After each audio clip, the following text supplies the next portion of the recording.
No deja de ser una prótesis, si se quiere, ¿no? Algo que te tenés que poner, o sea, lo necesitas para resolver un tema fisiológico, ¿no? Una dificultad que vos tenés visual. Pero al mismo tiempo es un objeto recanchero de moda, de diseño. Hay mucha gente que no tiene contraste de lo mal que ve, y a mí me pasa que cuando llega la noche y no tengo mis anteojos por algún motivo, empiezo a ver borroso y me pongo un poco de mal humor y digo, wow, realmente te cambia el estilo de vida. Entonces, qué importante que sea una experiencia completa. El decidir ser distinto, auténtico y animarse a mostrarse como uno es, y no hay nada más auténtico que Carla Disi. Ciudad Autónoma de Buenos Aires, Palermo, 13 de noviembre, 12 del mediodía.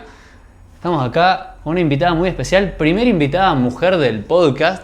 Un placer, una maravilla. Un placer tenerte acá, Carla. Y como te había comentado un poquito por teléfono, este es un nuevo podcast que tiene un poco la premisa de los anteriores que he tenido, pero tiene algo muy importante. Nuestra empresa se llama Relevance y es porque con Facundo compartimos ese enamoramiento por ser relevante, por ser distintos, por ser auténticos, por la excelencia.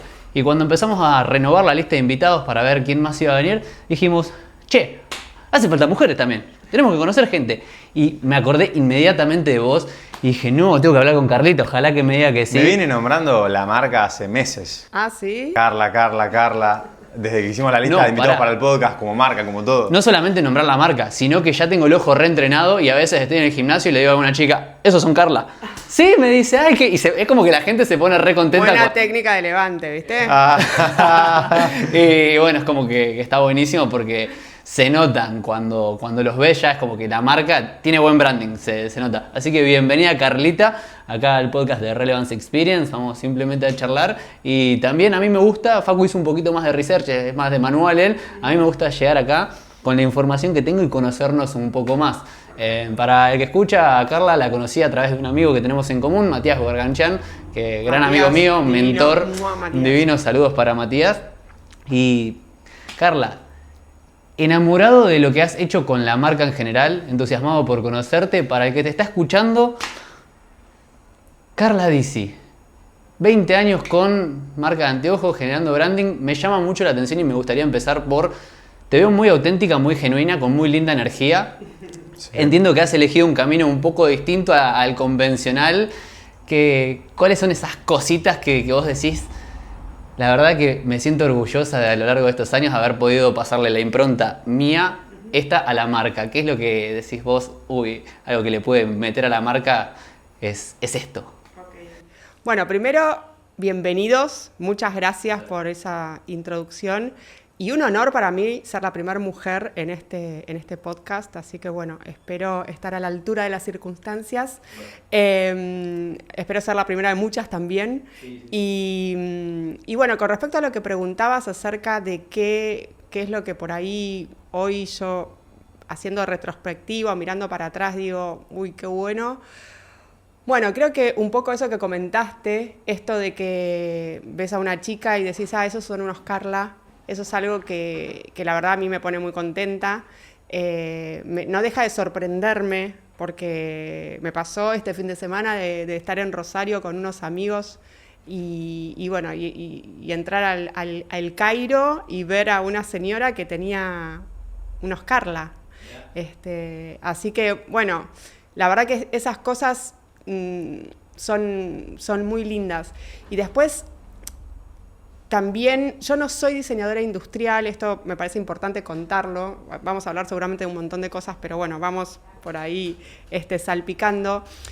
Yo soy diseñadora autodidacta, a mí siempre me gustaron mucho los anteojos, vengo de una familia de ópticos, entonces nací y crecí entre anteojos, aparte de que soy miope desde que tengo uso de razón. Yo digo que heredé de mi abuelo la miopía y la profesión también. Así que bueno, ese contacto tan cercano con el objeto hizo que yo, bueno, de alguna manera, consciente o inconsciente, fuera como desarrollando esta diseñadora que después se manifestó. También tengo a mi mamá que siempre fue muy fanática de la moda, siempre tuvo boutique, entonces, bueno, esa cosa de la moda y el anteojo estaba absolutamente fusionada en mí.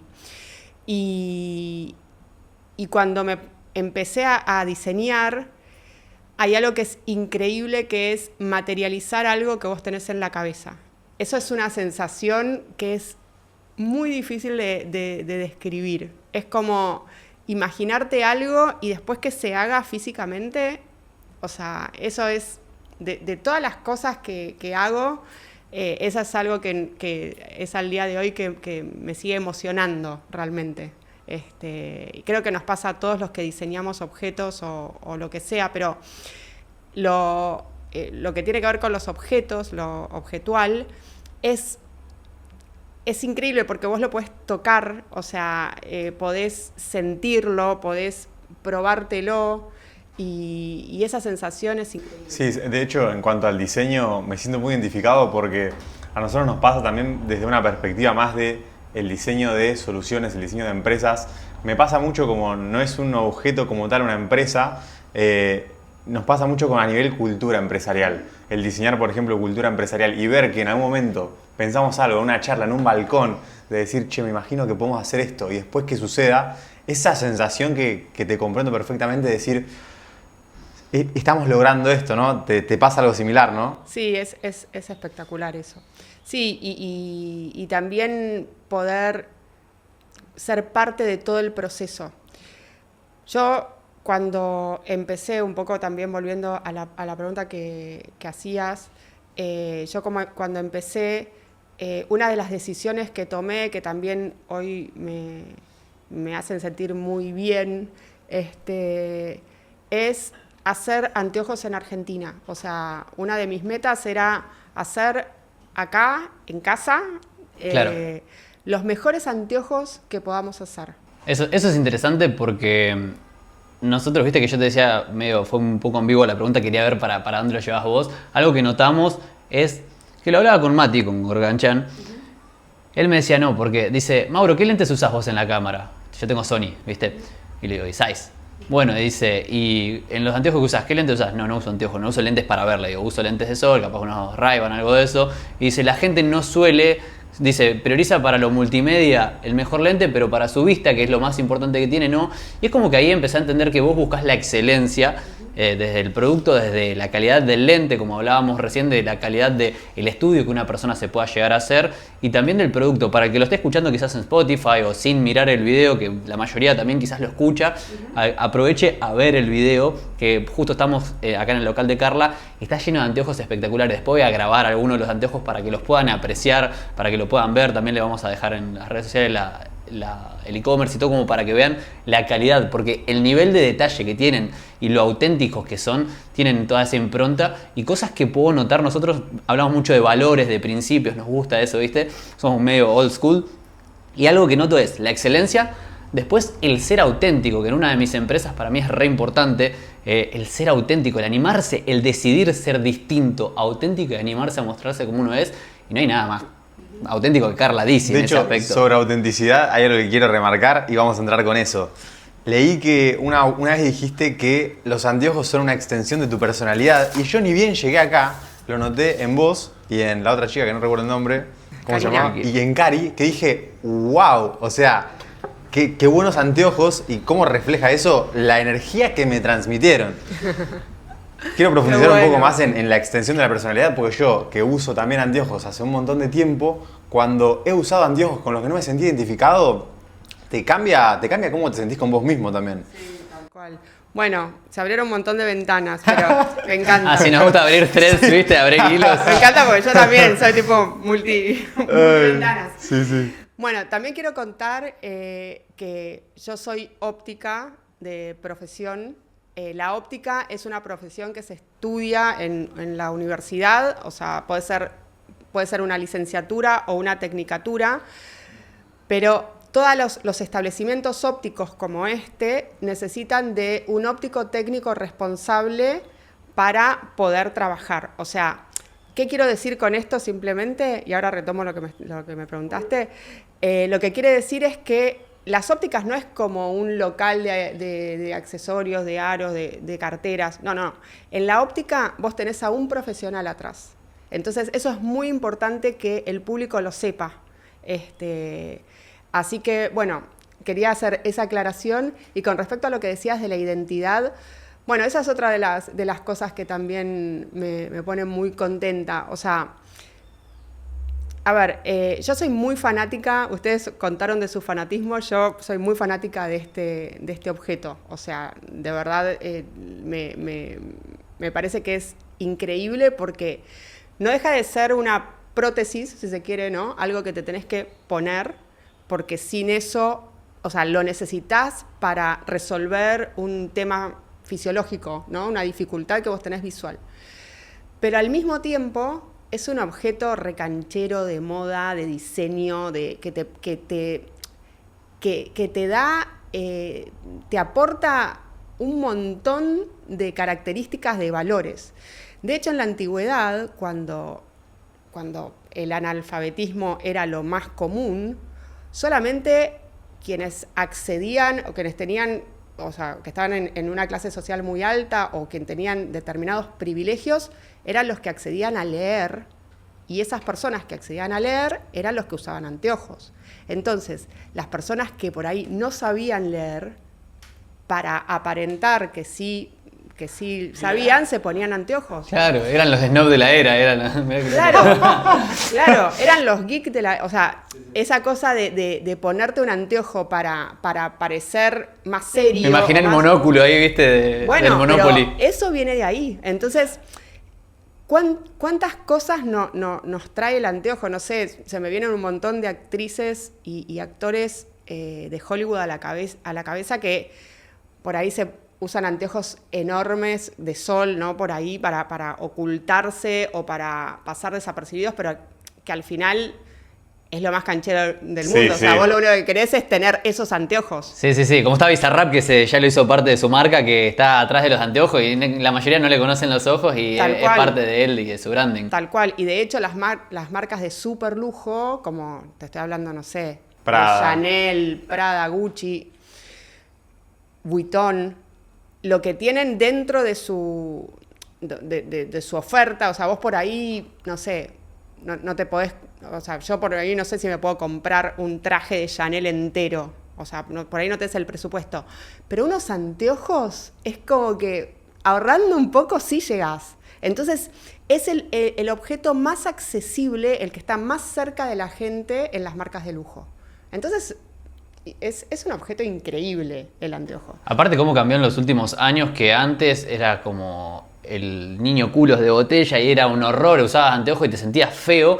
Hoy puedo sentirme fachero, me puedo sentir linda con unos anteojos que sienta que me representen. A mí algo que he notado con Facundo, por ejemplo, hace poquito fuimos a comprar estos anteojos que te decimos, y yo lo que notaba es que la gente tiene mucho miedo a la hora de comprar anteojos porque de alguna forma u otra tienen un valor los anteojos y tienen un precio también. Entonces la gente siente que está haciendo una inversión y es capaz que no tiene plata para comprarse 5 o 6 pares de anteojos diferentes y decir, bueno, ya está, después me compro otro que me gustan más. Entonces como que dudan mucho de, ay, pero para mi tipo de cara, ¿cuál es el que más me conviene? O para mi tipo y dudan mucho en ese proceso y hay mucho miedo y mucha incertidumbre. A mí me ha pasado querer unos que valen un montón de guita y digo, no, ahora no voy a gastar en esto, no lo vale. Entonces me compro otro que no me gustan tanto, pero también antes era solamente para ver y no representaba nada. Ahora me quiero sentir fachero con los anteojos. Obvio. Quiero que marque un rasgo de mi personalidad de eso. Obvio. ¿Vos cómo lo ves desde acá? Bueno, a veces es una cuestión, o sea, hay que hacer bien las cuentas, ¿no? Porque obviamente que presupuestos hay, o sea, anteojos hay para todos los presupuestos. Mi propuesta es una propuesta muy concreta que le habla, digamos, a determinado público, pero hay un montón de marcas, hay muchas marcas de anteojos argentinos que tienen diversos precios, hay muchas marcas importadas, o sea que es un universo enorme, o sea, es muy difícil que no encuentres un anteojo que te guste, que se adecue a tu presupuesto. El asesoramiento es fundamental, por eso hablaba de la óptica, o sea, vos si vas a una óptica, y bueno, en general en la óptica te van a ayudar y te van a guiar para que vos te vayas con el anteojo que querés, con la calidad óptica que necesita y bueno, y con el presupuesto que tengas. Así que eso digamos que es bastante fácil. Y igual me perdí con lo que me estabas diciendo. No, esa parte era que me llamaba la atención eso, que hoy en día como pasó a ser una extensión de lo que es una persona, de su identidad, me gusta todo lo que se hace acá de... A ver, me ha pasado de ir a alguna óptica y que directamente es como, bueno, si tenés esto, fíjate, después cualquier cosa me avisas, ¿viste? Bueno, pero eso es la calidad de atención y eso depende, como cuando vas a un bar o a un restaurante y por ahí a veces te atienden bien, a veces... Bueno, eso es individual de cada lugar. Lo que te decía es, en cuanto a la diversidad de oferta y lo de hacer las cuentas, es vos pensás que, primero que un anteojo de sol, si...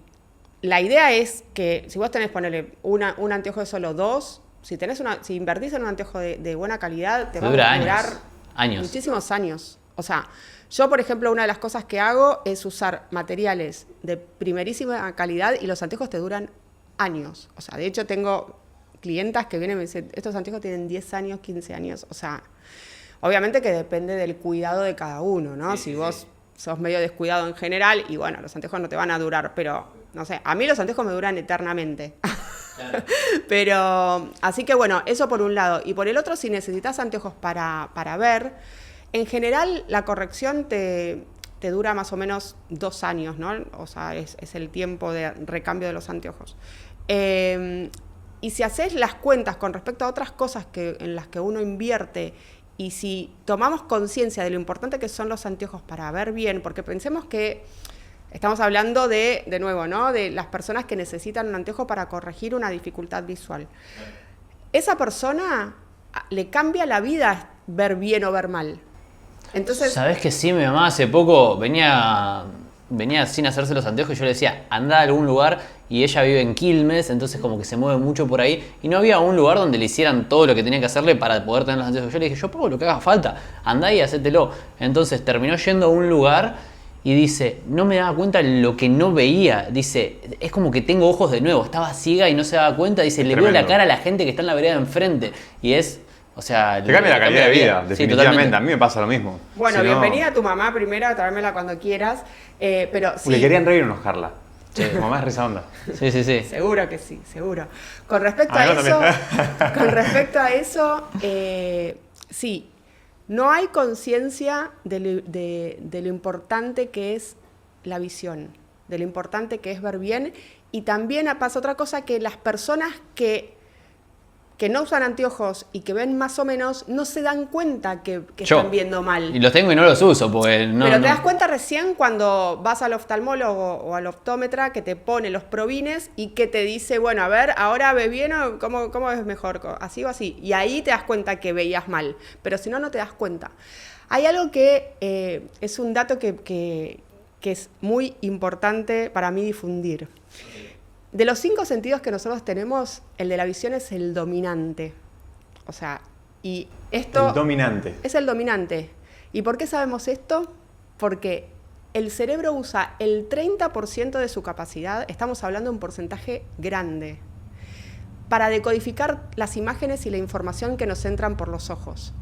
O sea que quien sea que nos haya diseñado, no sé, Dios, el universo, lo que querramos creer, le dio a la vista un protagonismo increíble, porque, por ejemplo, la audición lleva un 10% más o menos de la capacidad del cerebro, pero imagínate que el cerebro está todo el tiempo usando su 30% para ver qué es lo que está entrando por los ojos. Entonces, la importancia de ver bien es enorme y de verdad te cambia la vida, te cambia tu día a día.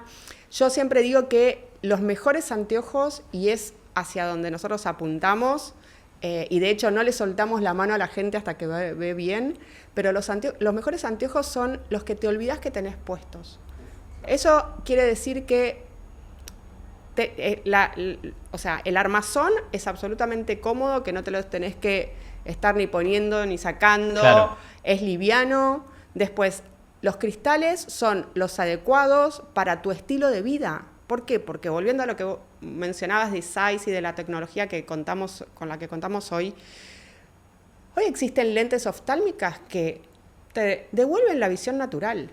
Entonces, uno está por ahí comprándose la última computadora, tengo una consulta en celular. Eso, disculpa que te interrumpa, como para ir directo ahí.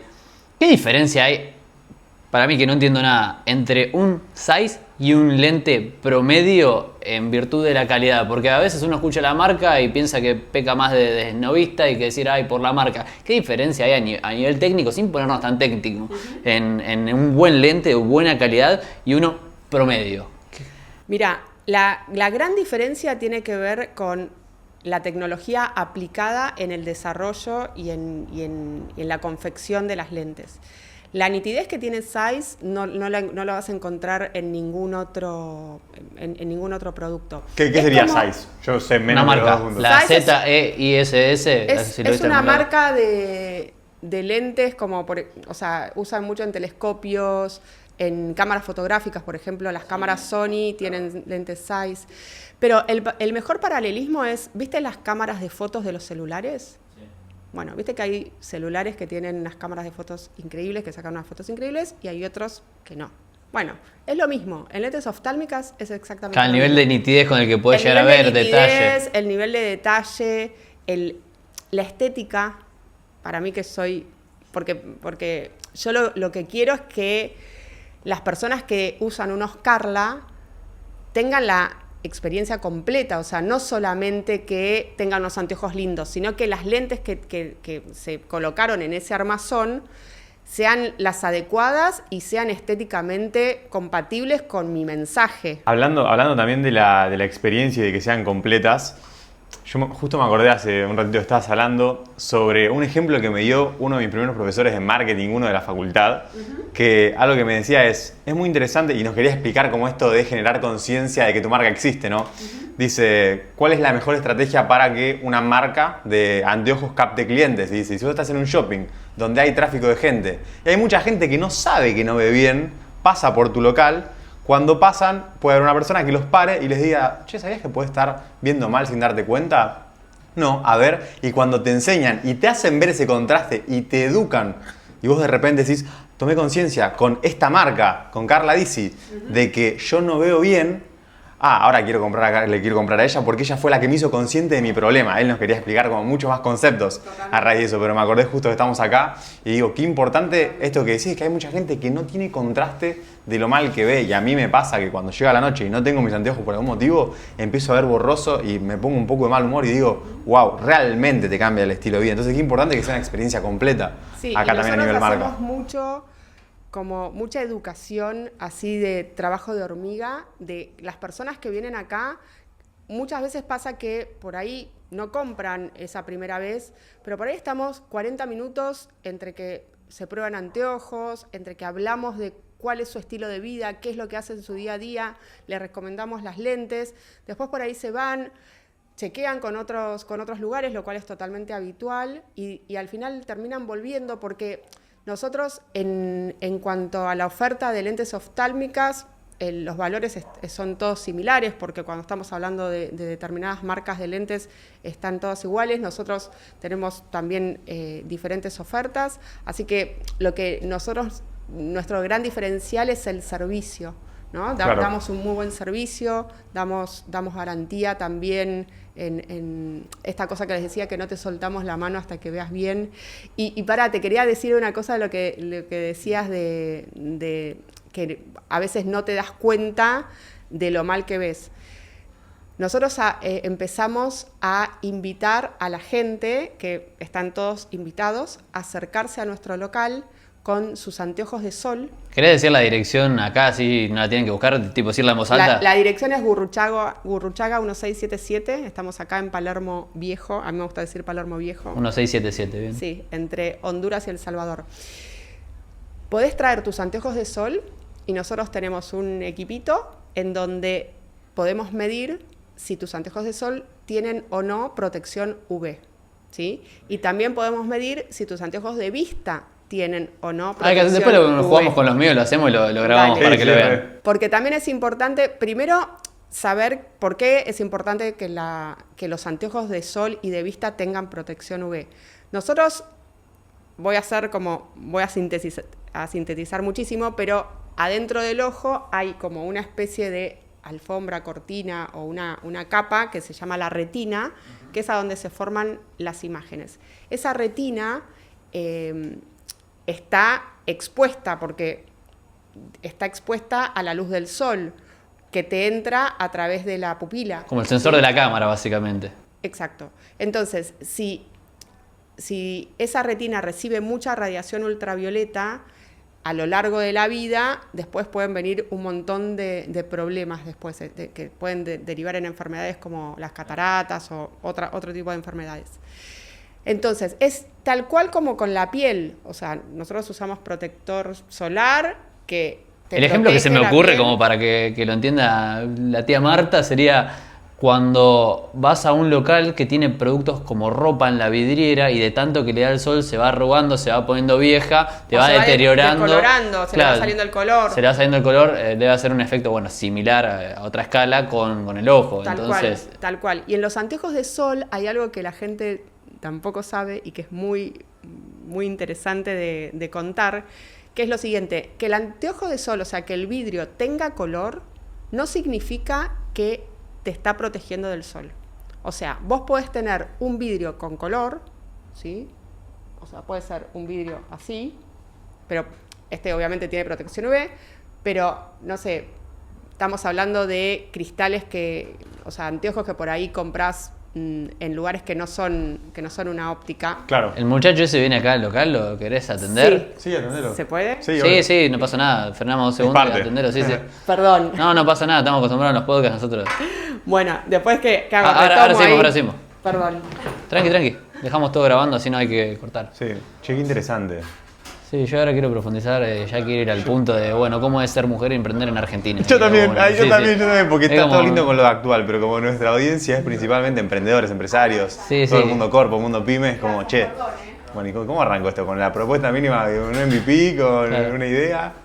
Recién agarré unos anteojos y el material me llama mucho la atención, que nombrabas. El acetato. El acetato. Mirá. Che, Carla, ¿sabés qué? Hablábamos recién con Facu, algo que me llama la atención y que me resulta interesante, sobre todo para la audiencia. Primera invitada mujer, ¿cómo es? Hace mucho que estás emprendiendo, la marca tiene 20 años. ¿Cómo fue emprender siendo mujer en Argentina? Bueno, emprender siendo mujer en Argentina, Porque también me gusta que nos marques la diferencia de cómo era cuando empezaste y cómo es ahora, porque ahora que también cambió bastante la cultura, el país y todo. ¿Cómo fue en tus inicios emprender siendo mujer en Argentina? Siendo Carla, que es esa impronta. sí, y aparte en un mundo de hombres.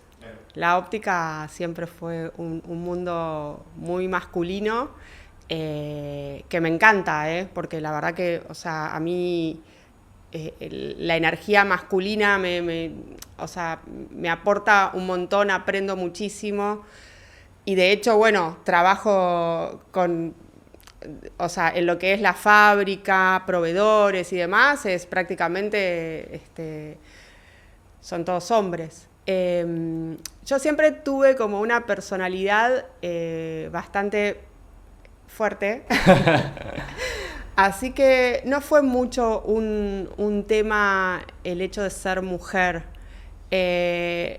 Nunca sentí esa cosa, viste, de no, bueno, me cuesta más porque soy mujer. No, yo como que iba y por ahí a veces tengo anécdotas y cosas que después, viste, decís, claro, por ejemplo, la primera vez que fui a comprar acetatos en plancha, porque al principio, cuando empecé a fabricar, que hacía producciones chiquititas, usaba los acetatos que tenía la fábrica con la que estaba trabajando, en depósito. Entonces, bueno, yo le elegía los acetatos de ahí.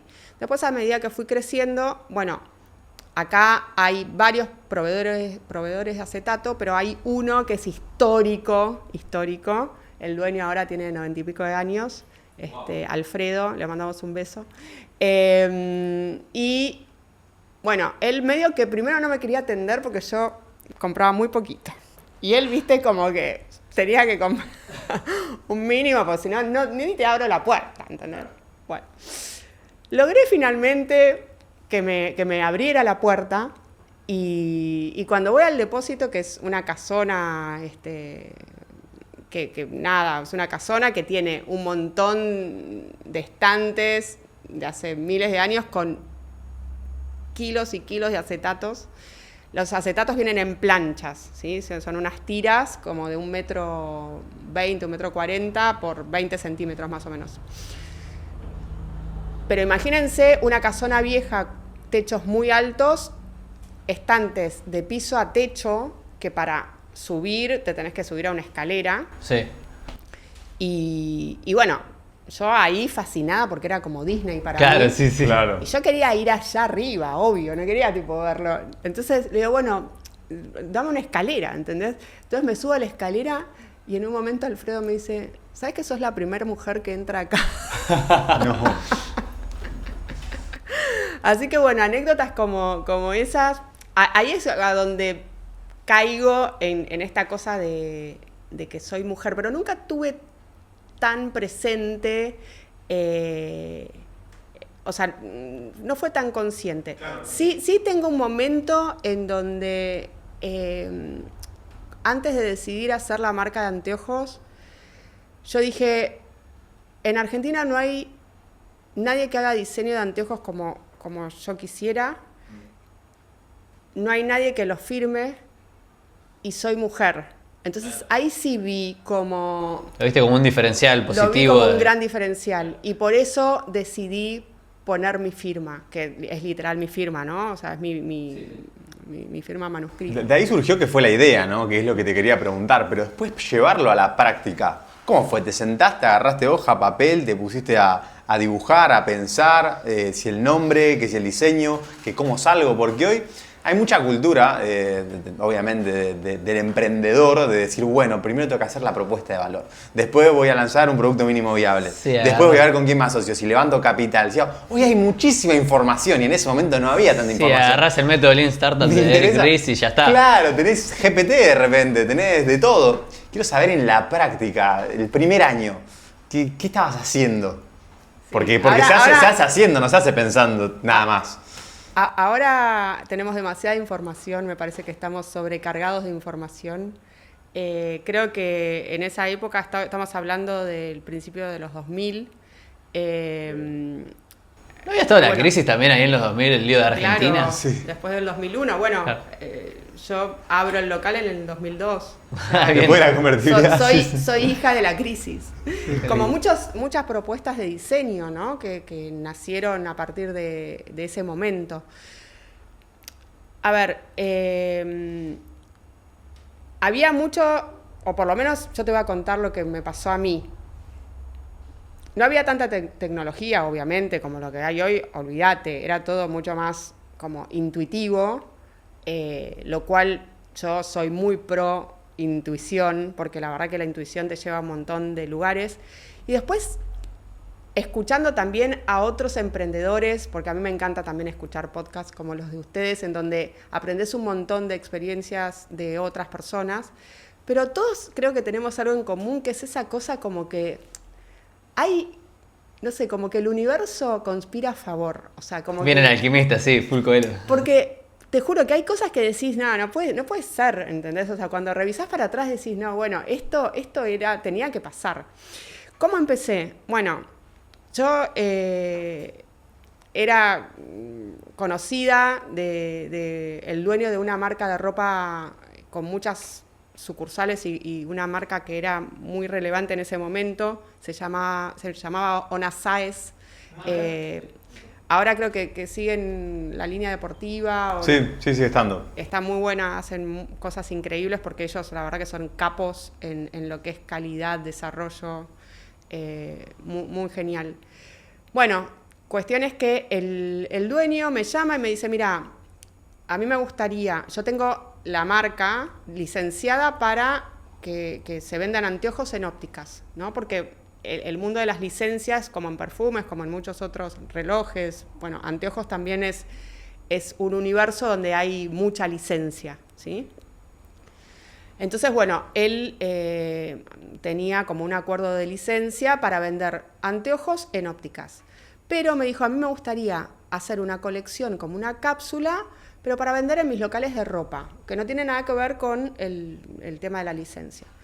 Entonces me dijo, bueno, y quiero que vos me hagas esa cápsula. 4 modelos. Y yo dije... Un drop ahí, sí. Claro. Y yo A ver, yo no sé dibujar, chicos, o sea, me vas a dibujar tipo una persona, te hago palitos, ¿entendés? Pero le dije que sí. O sea, hoy me preguntan por qué le dije que sí y no sé, pero yo dije, no sé, yo me mando, yo le digo que sí. Y después veo cómo lo resuelvo. Y así fue. Qué importante que es hacer, siempre hablamos de eso con Facu. Y sí, hay que hacer y equivocarse, porque si no haces, no te equivocás nunca. Bueno, cuestión es que yo conocía a una diseñadora industrial que era en ese momento asistente de quien era mi suegro. Y bueno, y le dije, mira, tengo este proyecto, yo te cuento, te doy referencias, te digo más o menos lo que quiero que me hagas, vos me haces los dibujos técnicos, porque esto hay que mandarlo a fabricar, hay que mandarle el dibujo a un técnico a una fábrica, ¿entendés? Porque si no, ¿cómo lo hacemos? Sí, me dijo, bueno, listo. Así que así fue que se hizo el proyecto, salió bien, y después de esa experiencia yo dije, bueno, listo, hice esto, ya está. Pues estoy con el envión, tengo que seguir para adelante. Claro, lo que sí hice fue contratar a la diseñadora industrial para que me diera unas clases particulares de cómo usar el programa que uso hoy para diseñar, que yo lo cuento con mucho orgullo, que es Corel Draw.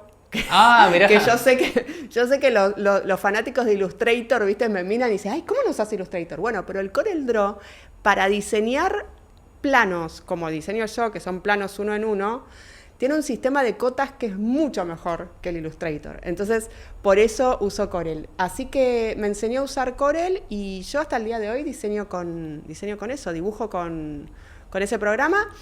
Obviamente que hay, según el proyecto, como que contrato a diseñadores industriales. Ahora, por ejemplo, hicimos unas patillas increíbles que me las hizo Javier, que es un diseñador industrial, porque necesito un plano perfecto con 3 dimensiones. Entonces, yo no soy capaz de hacerlo. Pero sí, la idea general y el plano que usamos para hacer acá en la fábrica sale perfecto. ¿Y cuándo se dio desde que eran vos, la diseñadora industrial, hasta que dijiste, ok, empezaste a pensar en crecimiento, empezaste a pensar en la marca? ¿Cómo fue esa transición? Es que ustedes ahora están muy seteados con una cosa muy como de libro.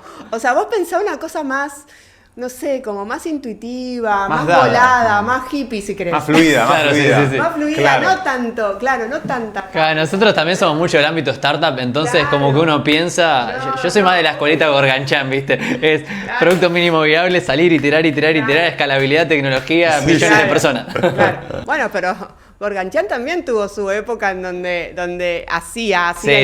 Y después, bueno, fue entrando en otra Matrix, digamos, pero la verdad que en mí, aparte, nunca hubo un pensamiento en ese momento de este estilo. O sea, fue todo más... De hecho, yo tuve momentos en donde el negocio no andaba, no facturaba, o sea, pensé en cerrar, o sea, como que me pasaron miles de cosas. ¿Cuáles fueron los momentos más desafiantes? Eso siempre se lo preguntamos a todos los que son emprendedores que tienen un negocio, una empresa. ¿Cuáles fueron esos 2-3 momentos más desafiantes que decís, te dieron ganas de tirar la toalla, viste? Que decís, uff, y ¿cómo hiciste para trascenderlo?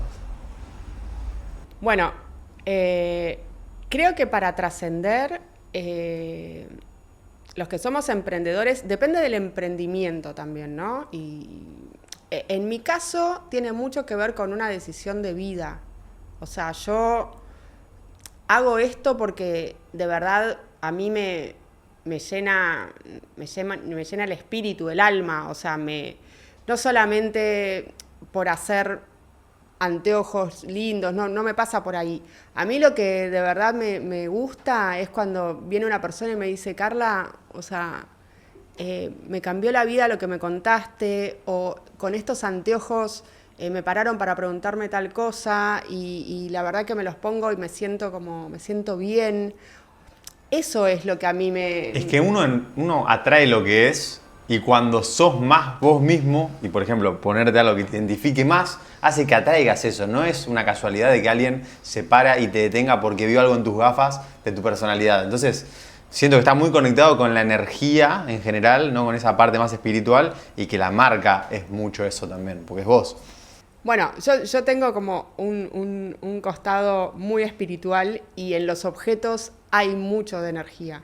Y yo, o sea, siempre que cuento esto me emociono, pero la verdad que, o sea, conocer a las personas que hacen mis anteojos, a José, a Ángel, a Germán, a Davico, a Brian, a Norma, o sea, conocer a esas personas que ponen sus manos en mis anteojos y saber que eso le va a ir a la gente, eso es increíble también, porque uno no se pone a pensar, a ver, pasa en todo, ¿no? Porque pasa también cuando compras un paquete de harina, o sea, y también ahí atrás hay un montón de gente en el campo que, no sé, hizo un montón de procesos para que ese paquete de harina llegue a tu casa. Pero bueno, en el caso mío, al ser algo como tan pequeño, y ni hablar de mi equipo, ¿no? O sea, ustedes la conocieron a Karina recién, está Juan, está Georgina, está Fara, Brenda, bueno, nada, hay mucho puesto atrás. Entonces, todo eso está puesto en el objeto, o sea, no es solamente un producto que se hace porque, bueno, porque hay que llenar una celda de Excel y hay que llegar a determinado número. No, por lo menos en mi caso, es algo que yo no podría hacer otra cosa. No, o sea, sí, creo que igual sobreviviría porque tengo una personalidad de que, no sé, a mí me tirás en cualquier lado y yo sé que voy a sobrevivir, pero al haber tenido, digamos, el privilegio o haberme yo generado la gran oportunidad de elegir, porque también es eso, ¿viste? En realidad uno creo que se genera las oportunidades también, no es que nada te llega de arriba, no es que tenés la suerte de elegir, no, bueno, esa suerte también, vos hiciste mucho para tener esa suerte de elegir qué hacer o qué no hacer. ¿Sabes qué? Con respecto a lo del equipo, lo de la gente, nos ha pasado, yo charlando con Facu, digo, de los momentos más difíciles del año pasado que me acuerdo, fue cuando después de renegar muchísimo para conseguir un editor main, el que está ahí, el que lleva todo adelante, que después tenés como otros auxiliares que hacen tareas de menor relevancia, el tipo nos había avisado que tenía una propuesta que al principio parecía que era como para tener apalancamiento para negociar el sueldo, ¿no? Dice, miren, yo tengo una propuesta a Estados Unidos que le pagaban una fortuna, o sea, una fortuna le pagaban. Por el mismo trabajo que nosotros le pagábamos acá, le pagaban como 5 veces más. Y dice, estoy esperando a ver si me avisan en tal fecha. Cualquier cosa les aviso. Bueno, está bien. Como que se le pasó un poquito esa fecha y dijo, bueno, no me llamaron. Y estábamos re contentos de trabajar con él, re entusiasmados porque compartíamos valores, el mismo sentido del humor, nos divertíamos en las reuniones. Y un día entra con cara de velorio y yo dije, no me contés. Y me dice, chicos, les tengo que contar algo. Le digo, bueno, felicitaciones, ya me di cuenta por dónde iba. Pero nunca tuve que forzar tanto la cara de póker de que alguien se iba de la empresa, pues como que se me rompió. Fue para mí el día más difícil del año cuando se fue él del equipo, que llegó a trabajar 3 semanas con nosotros, pero para mí era un crack. Y nos ha pasado también que ha venido mucha gente que no pasa el periodo de 3 meses, no pasa el periodo de un mes, por inoperantes, porque tienen valores completamente diferentes, porque hacen las cosas a medias, son mediocres, hacen las cosas mal. ¿Cómo fue llegando esa gente a vos? Que hoy en día te hace emocionar y que decís, wow, qué lindo tener este grupo de personas. ¿Cómo se te fue dando? Tipo, ¿fue hiring? ¿Fue cosas de la vida? Eso también, no, bueno, a ver, el equipo que yo tengo hoy, yo la verdad que tengo un equipo súper lindo y el equipo, a ver, se va formando con el tiempo y me parece que tiene mucho que ver con los valores que uno transmite como empresa y también como persona. Yo a la hora de incorporar... A ver, a todas las personas que entrevisto y que incorporo al equipo les digo, miren, o sea, yo paso un montón de horas de mi vida, le dedico un montón de horas de mi vida a mi trabajo, por eso les decía también un poco lo de la elección de vida. Así que yo necesito que esto sea como armonía, que esté todo bien, o sea, obviamente va a haber problemas, va a haber dificultades, a mí eso no me asusta en absoluto, el tema es cómo hacemos para atravesar esas dificultades. Y la clave para mí es, primero, que sean buenas personas. O sea, la buena madera, o sea, eso no... Lo otro se aprende, se amolda, pero si, la buena madera tiene que estar. Si no está, ahí ya es complicado. Y después mucha comunicación, mucho diálogo, mucho de poder, ¿viste? Decir, mirá, me pasa tal cosa. Y bueno, eso para mí es básico para la convivencia en el equipo que tengo hoy armado, escucharnos mutuamente, también contar, yo a mí no soy, viste, de esas personas que si me está pasando algo, trato de disimular. Claro. No, miren, chicos, ¿saben? Esta semana o sea, aparte yo no puedo disimular, o sea, Claro, sí. a mí se me nota todo en la cara. Esta semana me está pasando esto, así que les aviso porque capaz que voy a estar más serio, me van a ver distinta, pero no es personal con ustedes, esto tiene que ver con tal cosa. Qué importante Pero que bueno no solo que lo comuniques, sino cómo lo comunicás. Por cómo nos contás que lo comunicás como con buena onda. Y eso es algo que aprendí el último tiempo personalmente, que es la asertividad. La asertividad no es decir solamente las cosas en el momento, que eso es muy importante, sino es cómo lo comunicás, Totalmente, en qué momento. Totalmente. Y eso al equipo... La forma sí. Fundamental. Bueno, ahí eso fue un gran desafío personal porque, y creo que, bueno, sigo aprendiendo, pero yo no fui siempre así. O sea, la verdad. Quienes me conocen, por ahí en la fábrica, el dueño de la fábrica es uno de los que más me conoce, porque yo con él trabajo hace, 20 y pico de años. Y bueno, creo que es una de las personas que más me conoce. Y que más vio los cambios, ¿no? Y que más vio los Yo cambios. entiendo. Así que, y bueno, he tenido mis momentos. Pero bueno, a ver, lo importante es, para mí, tener la capacidad de autoexamen de conciencia, digamos, ¿no? Como Claro. te enseñaban cuando yo era chica, esa cosa de poder mirarse uno mismo con sinceridad, ¿viste? Como despojarse del ego y decir, y sí, la verdad que esto que hice es difícil, porque a veces lo más difícil es perdonarse a una misma o reconocer que te dio vergüenza por ahí algo que dijiste o algo que hiciste, o decís, ay no, ¿cómo pude haber dicho eso? Pero nada, lo importante es reconocerlo y saber que la próxima vez lo vas a hacer mejor seguro, porque ya el solo hecho de haberlo reconocido, aunque sea en tu ámbito privado, no lo tenés que hacer, no tenés que exponerte con otras personas, ¿no? Claro. Vos con la almohada, pero solamente ese hecho, bueno, eso te hace mejor persona. O sea, como que tratar que la mejora continua en realidad sea real primero en uno, ¿no? Después, bueno, en el resto de las cosas también, pero creo que, o sea, está bueno tratar de también poner foco en la calidad de persona que uno construye. Está bueno eso de construirlo, a mí me gusta y siento que tengo sprints cada 4 o 5 años en el que me construyo a mí mismo y hace 5 años me puse objetivos a 10 que los trascendí todos más o menos 3, 4 años y después tuve problemas personales, más que nada en lo que es el mundo del emprendimiento justo, que me quedé así, como diciendo, ¿y ahora qué hago? Ya tenía organizada mi vida durante los próximos 10 años y se fue eso. Y dije, bueno, ok, necesito volver a conocerme a mí mismo y me tomé como un año, no es que me tomé el año así, sino que seguía haciendo cosas, pero me tomé un año para decir quién soy hoy, porque antes era Mauro, siempre es como que soy Mauro Domínguez, ¿no?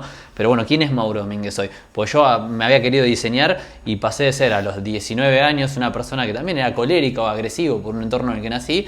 Wow, ahora soy más asertivo, ahora soy más cortés, tengo más niveles de integridad y me tuve que conocer y creo que la autoconciencia es la base de todo. Y bueno, yo fan de Tony Robbins, lo usé mucho como modelo de referencia y me lleva una pregunta que me encanta comprender de todos, que también lo dice Naval Ravikant, y es juntar modelos mentales. Entonces, yo algo que tengo en cuenta, que justo a mí es algo que se me dio natural de chiquitito por no haber tenido un papá en casa, yo como no tenía un papá en casa dije, bueno, de mi mamá no puedo aprender a ser un hombre en sí, mira, mi padrino tiene esto me gusta, copié un poquito de mi padrino, copié un poquito de una pareja de mamá, copié un poquito de otra persona y aprendí el arte de modelar gente, seguir los pasos intuitivamente. Y para mí es re importante entender qué agarré de quién, ¿no? Consciente o inconscientemente. Entonces siempre lo que le pregunto a los invitados es, a lo largo de nuestra vida hubo diferentes personas que porque dijimos esto quiero ser como tal y lo hicimos, o simplemente porque vivimos durante un periodo de tiempo con esa persona y los modelamos, son una pequeña partecita de nuestra identidad. Entonces, Para mí hay dos grandes grupos. Está lo que es a nivel personal, por ejemplo, puede llegar a ser familia, puede llegar a ser amigos, qué sé yo, papá de amigos de cuando éramos chiquitos, y después a nivel profesional. A nivel personal, por un lado, y después por otro, a nivel empresa. ¿Cuáles fueron esas 2 o 3 personas que decís, si no hubiera conocido quizás, o a través de un libro, no tiene por qué ser en persona sí o sí, no existiría Carla Dizzi hoy como es hoy? ¿Cuáles fueron esas 2 o 3 personas a nivel personal y a nivel empresarial? Bueno, mi mamá sin dudas. ¿Ok? Mi mamá sin dudas. Ay, chicos, estoy en terapia de repente. Sucede eso, Sí, sucede sí, eso sí, en los sí. episodios, sí. Sí, sí, sí. Qué gracioso. Bueno. Sí, también de lo que decías, también porque pensaba, no solo, o sea, ahora igual vuelvo a lo de las 3 personas, pero yo creo que uno trae adentro, ¿no? Como a su ser esencial, digamos, su ser puro, y después, bueno, ese ser puro se va como, no sé, como que va teniendo capas como capas de cebolla, ¿no? Y como que una de esas capas es la personalidad. Pero la personalidad se puede, o sea, algunos rasgos se pueden como atenuar, digamos, y bueno, y después las conductas y todo eso se puede aprender y se pueden cambiar. Entonces, tengo una duda, antes de seguir con los modelos de referencia, abro el hilo, pero igual yo me quedo atento a lo que estábamos ahí, a lo de tu mamá y eso. Eso que decís de la esencia, a ver qué es lo que interpretás. Algo que noté es que yo de chiquitito era de determinada manera. Después hay un montón de teorías, la de Carl Jung y todos. Es como que uno genera un poco de ego y de resistencia. Entonces yo de chiquito era cálido, amoroso, divertido. Iba, me haces mismo, me rascaba la cabeza, todo. De chico me hicieron mucho bullying, me pegaron mucho en la escuela. En casa también había un entorno de violencia familiar y violencia de género. Entonces desarrollé una personalidad, la polaricé. Era sumamente agresivo. No le pegaba a nadie, sino que me mostraba agresivo al mundo por fuera. a la defensiva. Estaba a la defensiva todo el tiempo y venía alguien y me llegaba a abrazarme a mamá y era salir, no me toques, no me abraces. Entonces como, y ahora siento que estoy volviendo a mi esencia básica. Sí, soy un tipo cariñoso y soy todo esto. Entonces, desde la esencia esa, ¿vos considerás que tenemos como una esencia core y después hay algo que lo bloquea y volvés a tu esencia? ¿Cómo considerás que es eso? ¿Cómo lo ves? Yo creo que, el propósito de la vida es eso, como volver a la esencia, volver a casa. O sea, y que eso sea despojar a tu esencia de todas las capas de cebolla que te puso la vida por las cosas que te pasaron, por el entorno donde te criaste, o sea, porque en realidad todas esas situaciones que te desafían, bueno, también refuerzan un poco tu esencia, porque al final todo lo haces a partir de vos. Entonces, sí, o sea, lo que vos contás de haber estado en un entorno desafiante o volviendo a lo de las personas, ¿no? Que te moldean o que son referentes importantes. Bueno, en mi caso, yo hoy, siendo adulta, la verdad que agradezco mucho a la madre que me tocó. Fue una madre muy desafiante para mí. Yo siempre, o sea, una de mi... algo que aprendí de mi esencia, porque conocer quién sos de verdad es re difícil. Sí. O sea, como... ¿Viste? Es muy complicado. Y una de las cosas que yo sé que soy es... Yo soy muy sensible, soy hipersensible. En general, es un rasgo de personas muy creativas, ¿no? Las personas que tenemos como una cosa así muy creativa... Tenemos mucha sensibilidad que no tiene que ver con la fortaleza, porque vos me ves a mí y decís, o sea, yo me como el mundo, o sea, Claro. A mí me han calificado como gladiadora, ¿entendés? En el sentido de que soy súper guerrera, pero eso no significa que yo en mi fuero interno soy hipersensible y a mí todo me llega, o sea, todo, lo bueno y lo malo, y capaz que desarrollé como esa especie de armadura, esa gladiadora, para poder como pararme ante el mundo y proteger esa hipersensibilidad de todas las cosas que vienen pasando. Y bueno, mi mamá fue una de mis grandes maestras de por ahí esos escudos. y bueno, también una persona muy sensible. Que es como lo más lindo y lo más desafiante. Te cuento un ejemplo mío, por ejemplo. Yo de chico, mi mamá era muy hincha con hay que hacer las cosas bien. Entonces, por ejemplo, yo era nenito chiquitito, quería ir a jugar y que no me jodieran. Y me decía mi mamá, arma la cama. Y yo la armaba así nomás. Venía mi mamá, ¿armaste la cama? Sí, y la había armado mal. Entonces me la desarmaba en la cama, en la cara y me decía, si lo hubieras hecho bien a la primera no gastarías tiempo y energía en hacerlo nuevamente. Hacelo o no. Y capaz que me lo hacía hacer 5 o 6 veces. Yo lo odiaba con todo mi ser. Era un nenito que era... ¡Urgh! Claro, ¿qué pasó? De chico me genera... Esto lo entiendo más de grande, ¿viste? Haciendo decodificación y todo eso. Me jodió tanto eso en la vida que me decía, no, pero si vas para ir para la cocina, cuando vas a limpiar la mesa, llevá los platos, ponés los vasos encima, llevá esto y traé el trapo y... Me volví un enfermo de la eficiencia y estoy como todo el tiempo diciendo esto es eficiente, esto es ineficiente y me daba bronca eso cuando era chiquito, pero ahora digo, eso me codeó, por decirlo en el lenguaje de programador, para buscar la eficiencia en todo y la excelencia, porque si no de chico me pegaban. Bueno, ahora digo, wow, de grande aprecio mucho la excelencia, aprecio la atención, el detalle y digo, está en el documental de Tony Robbins, por cada cosa que pagaste un precio emocional alto de chico, capaz que de grande tenés un gran don por eso. Entonces, ¿vos cuáles son las cosas que apreciabas de chiquita y que decías, bueno, qué lindo de mamá? O las cosas que quizás por más que dolieron o molestaron un poquito, hoy decís, como esto, una gladiadora. ¿Cuáles son las cosas tuyas? Sí, bueno, a ver, a mí también, o sea, mi mamá me decía, cuesta lo mismo hacer algo bien que mal. Entonces, o sea, mejor hacerlo bien. Y sí, yo... En mi caso, siempre fui muy autoexigente, también muy obediente, entonces de chica yo como que, bueno, lo que recibía lo tomaba.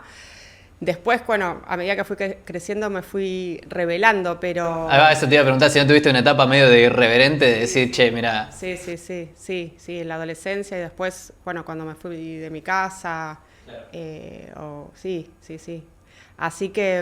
Ok, entonces de modelo de referencia a mamá, ¿qué otra mamá, persona más? Mi hija. Uy, dicen que son un gran desafío y un gran espejo mi también. Hija, Sí. Sin dudas mi hija. Mi hija cumplió 18 años ahora. Pero bueno, nada. De nuevo me voy a emocionar porque bueno, mi hija. Yo a ella la deseé mucho. O sea, decía mucho tenerla y vino muy rápido, la verdad. O sea, no costó nada que llegara. Y bueno, y desde que llegó, yo creo que ese fue como el inicio a mi vuelta a casa que hablábamos, ¿no? Wow. Y si bien ella ahora está en una etapa adolescente donde es bastante desafiante para las dos, y yo creo que para ella también es desafiante tener una mamá como yo, porque ella también es muy sensible y mucho más, no sé si creo que está más cerrada, ¿no? Más como no sé, yo me la imagino como un pimpollo que está a punto de florecer, pero está ahí como contenida en un montón de cosas todavía. Y nada, y es una etapa que yo la disfruto igual. Para mí lo más importante es tenernos, saber que ella cuenta conmigo incondicionalmente y yo sé que ella está para mí. Y los hijos, bueno, en mi caso, mi hija... no sé, me enseñó una dimensión del amor, o sea, esto lo escucharon seguramente miles de veces, pero realmente te enseñan los hijos una dimensión del amor que no se puede explicar de otra manera, o sea, como que entras en otro plano, es muy difícil de explicar si no tenés hijos, y bueno, y aparte... Algo que marca mucho es como que dejas de ser el centro del universo y hay alguien más importante que vos y que se drena tu atención y... que te empieza a preocupar mucho más. Totalmente, o sea, compartís tu vida con otro ser Encima que qué responsabilidad, ¿no? Porque a veces uno, yo estoy con los chicos y a veces ser el modelo de referencia de colegas y todo, es como que uno está atento a eso, pero un hijo es una esponja de quién sos vos y decís, ay, que no se le pegue la mala mano. Y aparte, bueno, sí, también eso, ¿no? Ese desafío, porque yo siempre me fijo a ver si las cosas que ella hace, y a veces veo cosas en ella que por ahí no me gustan tanto, pero digo, claro, pero las aprendió de mí, y también veo muchas cosas que me gustan mucho y digo, wow, qué loco, ¿no? Porque, o sea, no sé, es como, sí, son esponjas, son espejos, y uno, por más que quieras decir frases o bajar línea, lo que sea, la realidad que uno educa con el ejemplo, y no te va a imitar, es por imitación. Sí, sí. Entonces, nada, eso es no hay mucho que uno pueda hacer.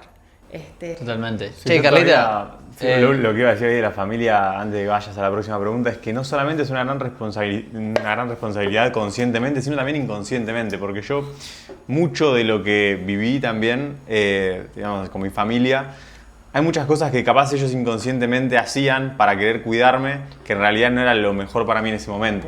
Y yo que emprendo desde los 17 años, y por el miedo de que no hagas eso, andá a hacer esto otro, y es como, che, pero yo queriendo sacarme como las capas de soya que decías, es como, no, yo siento que soy esto otro. No, pero andá a hacer eso otro, por el querer cuidarme, entre comillas. Claro. Entonces esa responsabilidad inconsciente era un tema que también quería traer. Es que sí, a ver, siempre tratan de hacer lo mejor que pueden los padres. Es muy raro que uno diga le voy a cagar la vida a mi hijo porque lo odio con todo mi ser, sino que todos nos equivocamos, no hay manera de no equivocarte. Y nosotros, yo el día que sea padre también voy a mandarme las mías, todo lo vamos a hacer, pero por eso a mí me cambió mucho la vida. Yo te juro, ubicás el Cuarteto de Nos, la banda. Sí. Hay una canción que se llama Cuando sea grande, y yo se la dediqué con todo el odio del mundo a mi papá, como a mis 19, 20 años, diciéndole, cuando sea grande no quiero ser como vos por esto, por el otro, por el otro, por el otro, y lo odiaba profundamente. Y después vino un amigo y me dijo, mirate el documental de Tony Robbins. No me eché las bolas, mirate el documental. Bueno, lo miro, y justo Tony Robbins de una forma es uno de los que más te enseñó a lo que no tenías que hacer. Claro, por acción o por omisión. Entonces digo, wow, qué interesante esto. Y yo ahí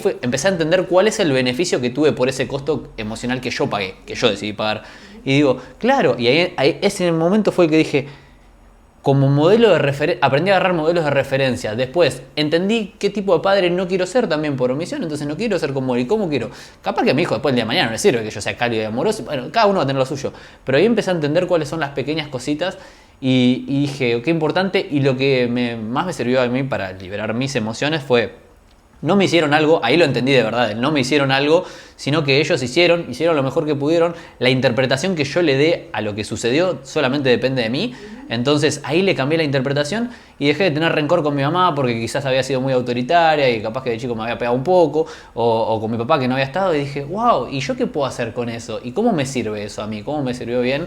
Y la verdad que fue un lujo, y también después eso lo llevé a las sociedades como tengo con ellos, porque también son familia los socios, estás 16 horas al día laburando, y lo que me lleva a lo que te iba a decir. Totalmente. Y aparte los padres siempre hacen lo que pueden, y también está bueno comprender la historia de cada uno, ¿no? O sea, por qué, no sé, si te tocó un papá agresivo, bueno, la historia personal de él o la de la mamá, o sea, como que siempre hay una historia atrás, y tratar de también como abrir el corazón y poder comprender desde un lugar más maduro, y también desde cierta inteligencia emocional, ¿no? De poder mirar desde otro punto de vista a tus propios progenitores. Es que los hijos somos egocentristas, o sea, el hijo es como, mi papá me hace, mi mamá me hacen, y lo que no te das cuenta es que tiene una historia. Claro. O sea, capaz que no te enteraste todo lo que vivió tu mamá de chica o de adolescente que lo llevó a ser como es. O por ejemplo,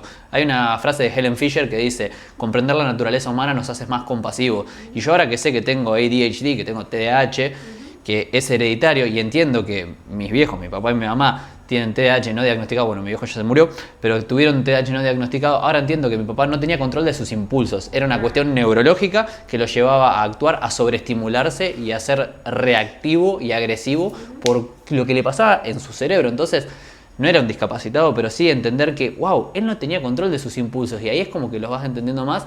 Y también para los hijos que estén escuchando eso, que capaz que les da bronca algo, les molesta algo que hacen sus padres, bueno, tratá vos desde tu lugar de hijo. ¿Cuál es tu rol de hijo? De sentarte, hablar con tu papá y con tu mamá, aprender asertividad. Che, mirá, cuando pasa tal cosa me siento de esta manera. Tratar de entender la historia de tus viejos, porque seguramente tus viejos sufrieron un montón para que vos puedas tener la vida que estás teniendo y te quisieron dar lo mejor. Y también preocuparte por esa historia. Y sobre la reactividad también, que eso es algo muy de hijo, el ser reactivo, más cuando sos adolescente, que nombrabas de tu hija, de algo que me cambió mucho la relación a mí con mis viejos, para bien, después de esa parte de adolescencia de que, viste, el mundo está contra vos, es de decir, che, yo me di cuenta en un momento, no me acuerdo quién me lo dijo, no sé si fuiste vos o alguien, que me dijo, boludo, tus viejos quieren lo mejor para vos. Y vos, desde ese momento, si ellos te están diciendo que hagas tal cosa porque ellos creen que es lo mejor, no importa cómo te lo digan, porque te lo pueden decir bien, te lo pueden decir mal, ¿vos te enojarías con ellos y reaccionarías como reaccionás? Ah, no, yo dije, no, ni en pedo, ellos quieren lo mejor para mí. Ah, bueno, entonces cuando me pasaba una situación con ellos, ya entendía desde adentro, che, quieren lo mejor para mí, y se explica con mucha más asertividad y mucha más tranquilidad. Y eso como hijo, si hay algún adolescente escuchando esto, entendelo, pues es fundamental, ellos siempre van a querer lo mejor para vos. Totalmente. Y capaz no está tan alineado con lo que vos querés en ese momento, pero no te enojes con ellos. Totalmente. ¿Viste? Como para ir cerrando la parte esta de los modelos de referencia. Sí, quería ir al tercero. A nivel de personal, ¿qué otra persona te sentís que tenés ahí? Bueno, a nivel personal quería como tercer modelo de referencia, en realidad no sé si es una persona, pero sí me gustaría hablar de los hombres en mi vida, porque, bueno, mi papá, mi hermano, y después un montón o sea, no sé si un montón, pero varios referentes, Davico, el dueño de la fábrica, bueno, parejas que he tenido. Creo que esa energía masculina, como la buena, la sana, o sea, a mí me equilibra un montón, me enseña muchísimo, porque son mucho más, a ver, tardan mucho menos. Esa imagen que dicen que la mujer y el hombre, viste que las mujeres tenemos 20 millones de switches, de teclas, y que el hombre es tipo on-off nada más. Bueno, esa cosa a mí, o sea, yo la admiro muchísimo. Muchas veces pienso en eso, ¿no? Digo, bueno, Matías, nuestro amigo Matías Gorganchian, Matías es uno de esos hombres que tengo, por suerte, cerca, y del que aprendo muchísimo, y que tenemos conversaciones muy divertidas también. Matías, algo en lo que respecta a la personalidad masculina está muy asociado más al ser más racional, y Matías es uno de los seres más racionales del universo en ese aspecto, si bien tiene un background emocional y es emocional, pero en lo que respecta sobre todo a negocio y todo eso, es una calculadora el tipo, es bien ingeniero, y es muy gracioso eso, y muy resolutivo. Tiene un mecanismo de pensamiento que es muy inusual. Su inteligencia es muy inusual, pero bueno, o sea, hablando de los hombres en general, eso, me parece que aprendo muchísimo de ellos, y tenerlos como referente a mí me completa mucho como persona, y también me da como cierta tranquilidad, ¿no? Porque esa energía femenina o masculina es cierto. O sea, a mí estar como bien en mi energía femenina... Eso es espectacular. ¿Cuáles son las características de la energía masculina para vos y cómo eso te hace bien a vos y también, bueno, a Carla Disi como marca? Bueno, a ver, sería como que una es receptora y la otra es como emisora, digamos, ¿no? O sea, lo masculino es más como proveedor, si se quiere, y la energía femenina es más receptiva. Yo, obviamente que no hubiese podido hacer nada de esto si fuera solo receptiva. Yo también tengo esa energía proveedora y hacedora muy presente. Entonces, por eso reconozco y tener cerca hombres que tengan esa energía como bien en su lugar, a mí también me relaja, es como que me siento que estoy en contenida, un lugar seguro. de alguna forma. Sí, esa contención que no es que uno... No es una contención que yo la necesite porque necesito que me cuiden, porque no, yo me puedo cuidar sola, soy absolutamente independiente, autosuficiente, no necesito a nadie que me dé nada, digamos. Pero lo bueno es que también te permite, algo que entendí sobre el tema de energías, hay un libro que está muy bueno, se llama The Way of the Superior Man, y lo que dice es, la energía del hombre es más de dar acción, y que el hombre tiene energía masculina y femenina y la mujer tiene energía masculina y femenina. Entonces dice, el hombre cuando está en su rol de energía masculina, de tener un propósito, hacer y proveer energía y de proveer de esa energía a su grupo y al mundo, le permite a la mujer polarizar con su energía femenina y estar más creativa, más reflexiva. Entonces la mujer puede reflexionar, porque el hombre es una maquinita de hacer. Entonces la mujer reflexionar, entonces juntos pueden tener esa alquimia que se dice el yin y el yang, de una reflexiona, el otro acciona y se van retroalimentando. Y todo es mucho, o sea, es un win-win absoluto, porque el resultado de esas dos energías constantemente en funcionamiento, bueno, hacen que las cosas sean siempre mucho mejor. O sea, a mí me encanta estar con mujeres y tengo un montón de grupos de mujeres, pero hay veces que me siento como abrumada, que digo, ay, no, necesito un poco de testosterona, ¿entendés? Vamos a... No sé, claro, porque es mucho. Y por ahí, nada, no sé si a los hombres les pasa, capaz que no, las mujeres porque somos más... Si será importante la combinación entre la energía masculina y femenina, que cuando las combinás dan vida. O sea, No, digamos... sí, bueno, a ese nivel. Tal cual. Igual estamos Estamos hablando de energías, ¿no? O sea, porque Claro. o sea, hay múltiples Igual Obvio. pasa los formas dos de mundos. vincularse. Vos también tenés que le pasa también a la energía.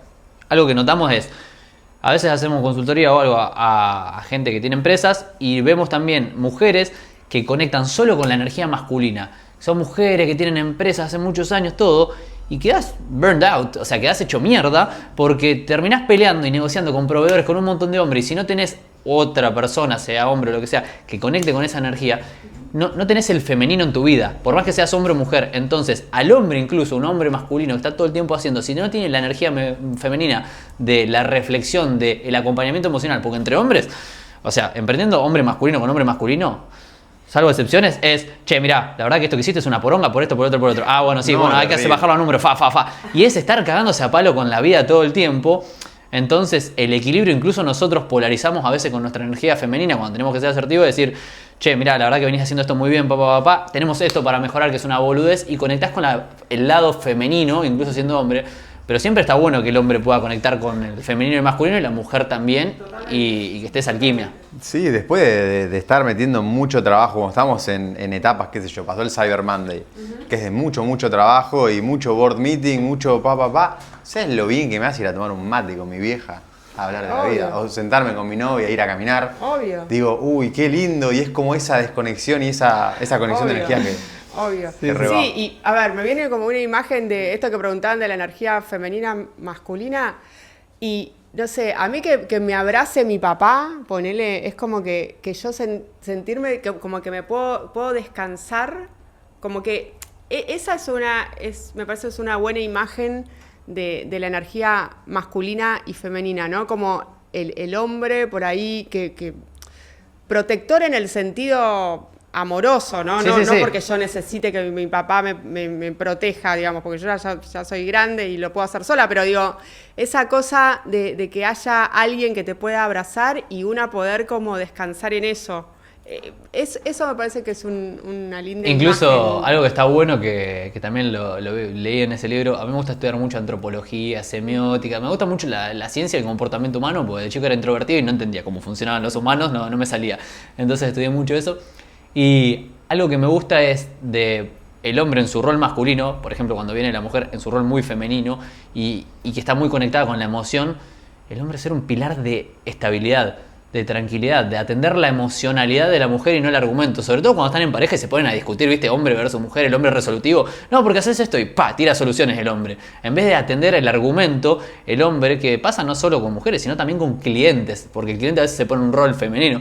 Entonces ahí, en vez de atender al argumento y tratar de ganar la discusión, traer calma, traer paz, atender la emoción, dar ese mimito así, y después seguimos hablando. Saber Eso es escuchar fundamental. también, saber escuchar. A los hombres a veces les cuesta un poco eso.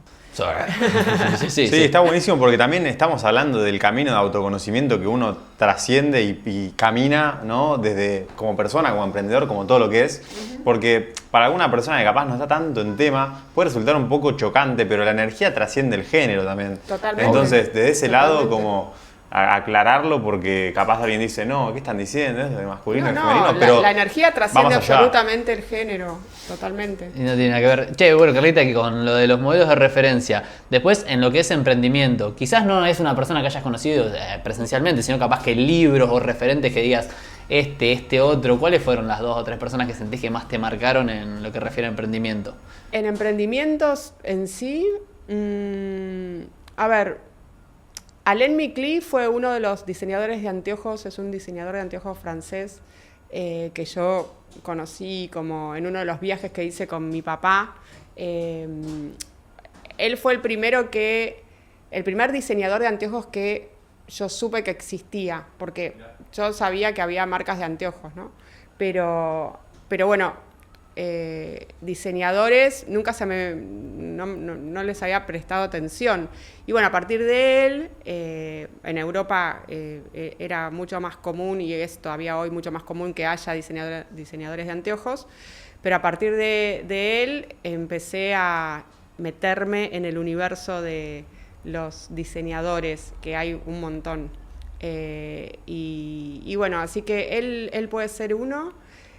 Y después, no sé si tengo así para... Libros quizás que también te hayan identificar. cambiado. Por ejemplo, yo algo que noto, a mí, bueno, en su momento tenía muy en lo que es desarrollo personal a Tony Robbins, después Jordan Peterson, pero después conociendo a amigos como, no sé, Valentino Marchesini, Mati Gorganchan, me empiezan a nombrar a Naval Ravikant y empiezo a adoptar esos modelos. Entonces para mí Naval, por ejemplo, fue una gran influencia, bueno, Matías Gorganchan también.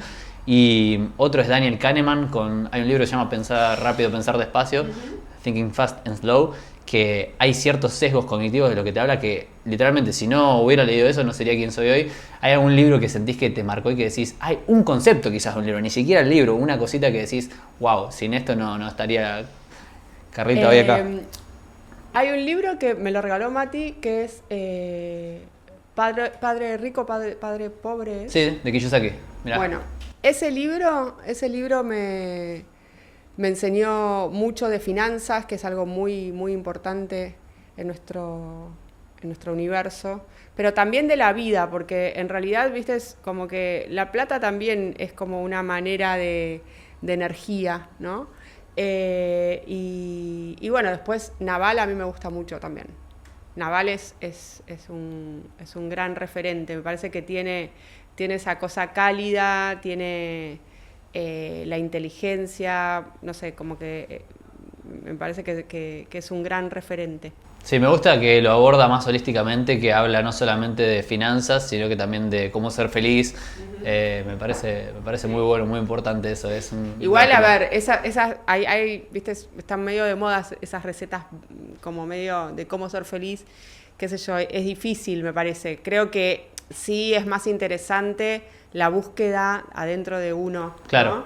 Y ya ese trayecto está bueno, como que eso te abre un montón de... Sí, a mí me gusta de Naval que universos. dice life formulas, o sea, él te lo tira como algoritmos y te dice happiness equals health plus wealth plus good relationship. Y si vos te enfocás en tener buena salud, en generar algo de wealth y en tener buenas relaciones, tenés esa baseline de felicidad. Entonces me parece que son cosas en las que vos podés incidir, Sí, en la a salud ver, podés si incidir. si hay en las una relaciones cosa también. que sí aprendí en una...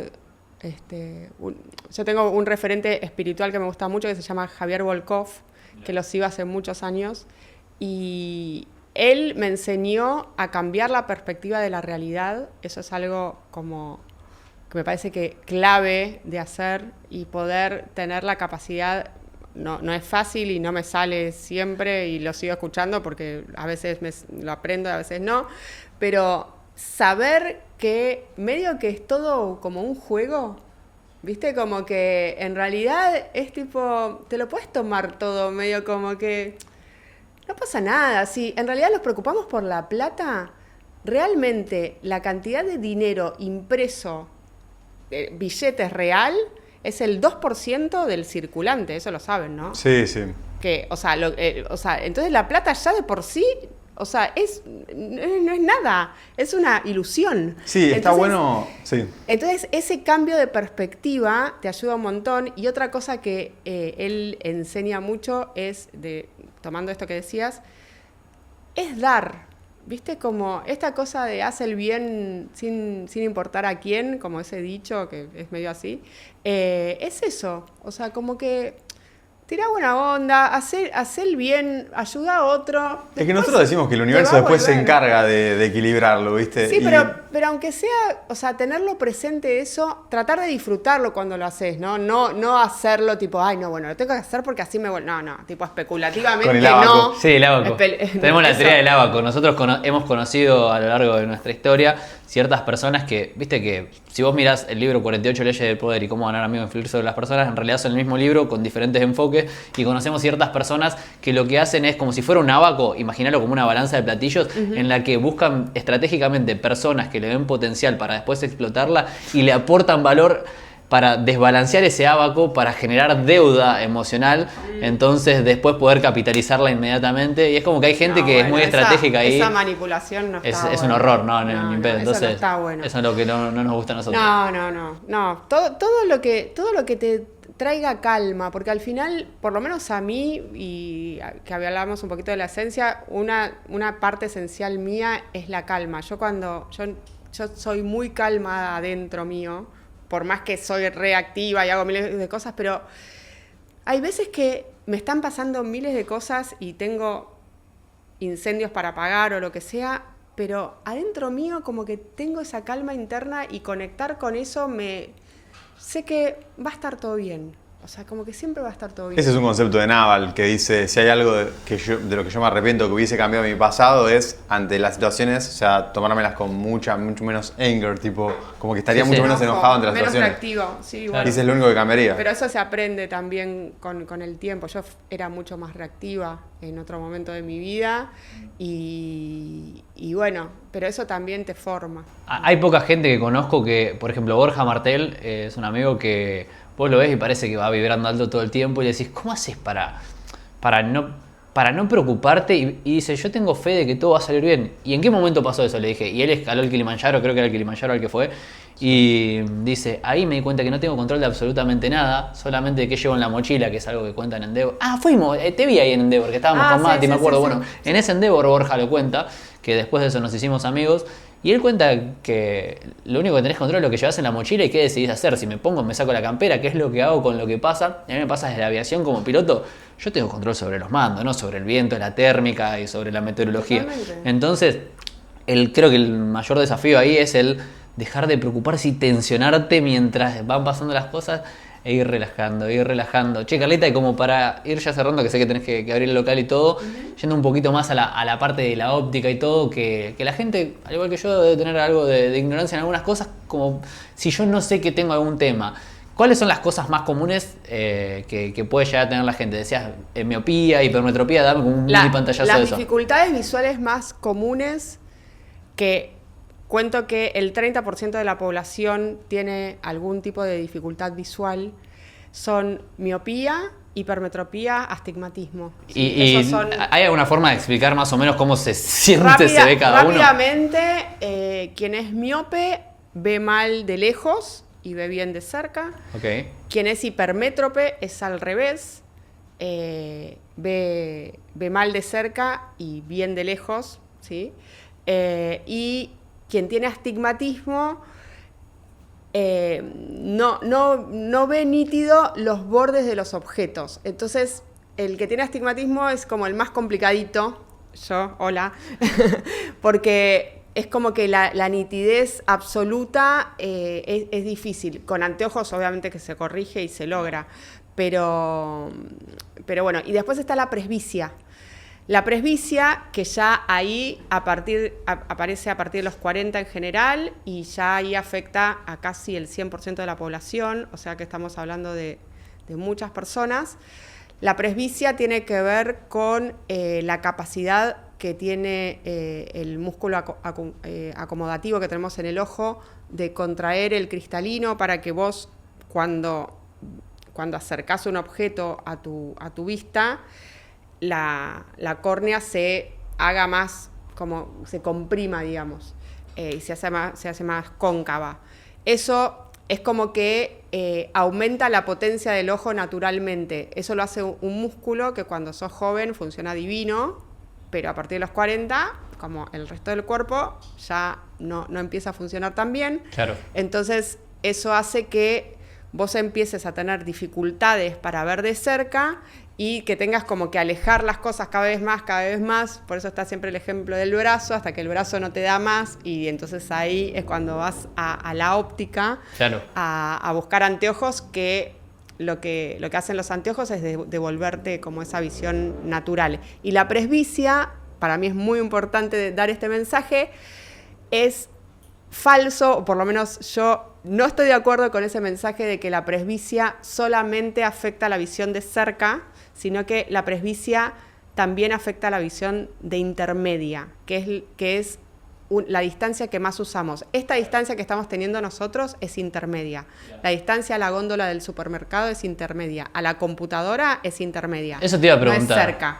Porque algo que me había dicho este muchacho que fui a ver con el tema de que veía un poquito borroso, cada tanto veo, sobre todo cuando estoy cansado, me dijo: contame cómo es un día normal tuyo. Y hay alguna época en la que me pongo a programar, en la que puedo llegar a pasar de 16 a 32 horas seguidas mirando la computadora. Bueno, mi amor, entonces, ¿qué querés? claro, Así no hay ojo que aguante. Entonces me dice, la cuestión, dice, con los que trabajan mucho con la compu, con el celu, dice que estás forzando la vista a mirar a un brazo de distancia y el ojo no está tan acostumbrado, que es como un problema que hubo también en la pandemia, según Totalmente. tengo entendido, que el ojo se acostumbró a ver solo cerquita y siempre a la misma distancia. No, entonces pierde el... sobreexigiendo. Ahí hay una regla que se llama 20-20-20, que es que cada 20 minutos hay que detenerse durante 20 segundos a mirar a 20 pies, que 20 pies son 6 metros o lo más lejos que puedas. Ok. Entonces, ¿eso qué hace? Que el ojo se relaje, al menos un poco, y acordarse también de parpadear en ese momento, por lo menos. O sea, hacer como parpadeo consciente, ¿viste? Respiración consciente, parpadeo consciente, porque cuando vos estás muchas horas con la computadora o con el celular, parpadeas menos, y eso hace que el ojo se lubrique menos. O sea, es todo como... A ver, para el 2050 está pronosticado que el 50% de la población va a ser miope por el uso excesivo que estamos haciendo de dispositivos móviles. ¿Pero eso de vos se debe más a las pantallas o al ver a un brazo de distancia? Es a las pantallas, es a la cercanía. O sea, vos pensás que el ser humano fue diseñado para Mirá el horizonte, allá y... Claro, para estar... Cazar mamut. Cazar mamut, ¿entendés? Entonces tenemos todavía tenemos el ojo para cazar mamut, y tenemos acá una pantalla como 8 horas por día. Entonces, eso necesariamente va a hacer que tu ojo empiece a funcionar más. Yo lo que empecé a hacer como para corregir eso es utilizar dispositivos para alejar la computadora, hacer lo que se hacía antes, tener la computadora más lejos, a la altura de los ojos, porque también te hace mal la cervical y capaz de tenés corrección cervical, porque estás todo el día así, mirando para abajo en tensión con la cervical. Sí, alejar la computadora, subirla es un buen consejo, bajar el brillo al mínimo tolerable, hacer ese ejercicio. Fíjense, los que están mirando, a cuánto Mati la usa con el brillo al mínimo, yo la uso con el brillo al palo. Cuán brilloso tiene la pantalla del celular, ¿Y qué tan importante son los anteojos con filtro de luz azul al momento de usar las pantallas? Porque yo los compré porque entendí que era importante, pero nunca investigué qué tan importante es. O sea, ¿sirve o no sirve usar anteojos con filtro de luz azul para la pantalla? Todo lo que atenúe la cantidad de luz que ingresa a tus ojos siempre va a funcionar. El filtro de luz azul funciona, el antirreflejo funciona. Así que eso está ok. También sirven filtros que le podés poner a la misma pantalla, los filtros que tienen los celulares. El Night Shift. El Night Shift. Sí. Eso todo es bienvenido. Está bueno, porque yo desde el lado de la neurociencia lo que entendí es que el LED azul que tienen las pantallas te activa el córtex prefrontal y, por ejemplo, es muy malo para el descanso, sobre todo para gente como yo con TDAH, que te queda hiperestimulado y dejas de segregar melatonina. Entonces, hay anteojos, no sé si es hasta el 90%, creo que ninguno absorbe el 100% de la luz azul, sino como un 90%. Pero tampoco está bueno absorber el 100% de la luz azul, porque la luz azul es la luz natural del sol. Claro. El tema es modular como las horas del día. En realidad, tipo 6, 7 de la tarde, lo ideal es como dejar el celular. Lo que pasa es que nadie lo hace, yo tampoco lo hago. Pero al menos tener conciencia de eso y, bueno, después elegir cada uno cómo quiere convivir con este dispositivo que ya forma parte de nuestra vida. Me acordé que quedó un concepto sin terminar y aunque sea quisiera terminarlo y con eso, si quieren, cerramos, que era lo que estábamos hablando de los anteojos de sol, de que el hecho de que un anteojo de sol tenga color no significa que tiene protección UV, ¿sí? Hay los anteojos que se compran en ópticas, obviamente todos tienen protección UV, pero a veces la gente se tienta y ve, qué sé yo, va el domingo a un parque y ve así como alguien que vende, o en la playa, ¿viste? Cuando vas a la playa, que te viene el señor muy simpático con un montón de anteojos, que todos, o sea, supuestamente son anteojos de sol porque esos vidrios tienen color, pero el hecho de que tenga color no significa que tengan protección UV. ¿Cuál es la gran diferencia y por qué es tan importante medir si tus anteojos tienen o no protección UV? Y, de nuevo, vengan al local que gratis les vamos a decir si sus anteojos de sol tienen o no protección UV. Bueno, porque vos cuando adelante del ojo le pones un cristal con color sin protección UV, ese color es como que te apaga la luz. ¿Qué pasa cuando? Se tapa la pupila. Exactamente. Cuando se apaga la luz, se agranda la pupila. Como se agranda la pupila, entra más radiación UV a la retina. ¿Entendés? Me gustó tu reacción. Me gustó tu reacción porque eso nadie es consciente. O sea, ¿cuántos padres que aman a sus hijos les compran anteojos de sol en juguetería? Claro. ¿Vos creés que esos anteojos tienen protección UV? No tienen protección UV. Entonces, a ver, yo a amigas mías les digo, mira, ¿te encanta el anteojo, no sé, rosa con forma de corazón que compraste en juguetería? Divino, tráeme el armazón, yo le pongo los cristales. Se le puede poner a eso también. Claro, por supuesto. Le ponemos los cristales que hay que ponerle. Pero es importante medir si tus anteojos de sol tienen o no protección UV. Hay diferentes graduaciones de filtro UV, por ejemplo, 60%, 70%, 80%, no, el UV, o eso era. El UV es en general. No es como el fotoprotector que dice. No, es UV400, que es el filtro que es adecuado para que tu retina esté protegida. Así que, pero lo importante es que tengan protección. Y los anteojos de vista, por ejemplo estos míos, tienen protección UV, aunque sean transparentes. O sea, no tiene que ver con el color la protección UV. Perfecto. ¿Qué más te gustaría dejarle ahí a la audiencia de mensaje, como quizás de concientización sobre sus ojos, sobre los anteojos en general, algún mensaje a los jóvenes? A ver, sobre los anteojos creo que hablamos, sobre los anteojos y los ojos hablamos mucho, dijimos lo importante que es entender que la vista, tener conciencia de que es uno de los sentidos, que es el sentido dominante, ¿no? El de la visión.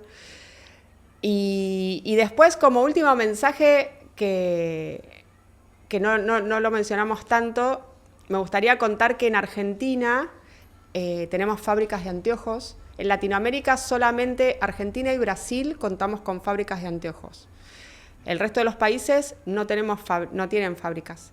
Y si bien es una industria que está como donde la mayoría de los anteojos se fabrican en China, un porcentaje muy, muy alto se fabrica en China, también existe industria de anteojos en otros países, pero que en Latinoamérica que Argentina sea uno de los únicos 2 países que tiene industria nacional, es un valor importante, pero no solamente por una cuestión de que está bueno que haya trabajo local, sino porque también el hecho de poder tener cerca a la fábrica, esto de, por ejemplo, a mí, por ejemplo, me permitió emprender el hecho de tener fábricas acá. ¿Por qué? Porque si yo hubiese tenido que fabricar afuera, y bueno, las cantidades iniciales eran siderales y yo no sé si hubiese podido arrancar.